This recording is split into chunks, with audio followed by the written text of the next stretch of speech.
på Tobias Bæk. Emil Madsen fundet i feltet. Han kan rigtig løsrive sig. Der er jo så Bajmo på afslutningen, og så er det Andersson, der kan styre den ind i kassen.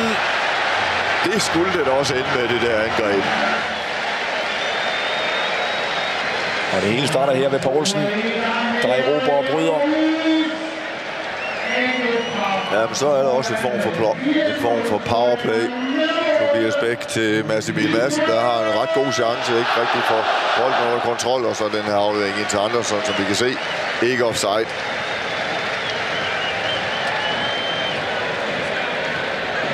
AGF er gode, men hold fast, jeg synes altså ikke, Vejle foretager sig noget som helst. Jeg synes virkelig, de er dårlige. Godt ind i bagerste område, hvor Mortensen dukker op og scorer for tredje kamp i træk for AGF. Tror du nogensinde, han holder op med at lave mål for AGF? Det er altså et meget godt mål. Han skal jo lige sørge for, at han ikke løber hovedet ind i stolpen og oplægget fra Gift Links.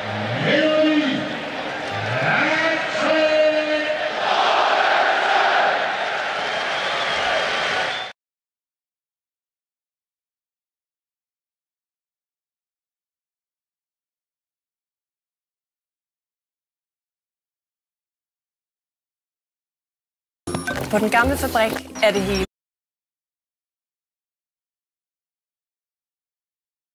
lidt ud over det sædvanlige.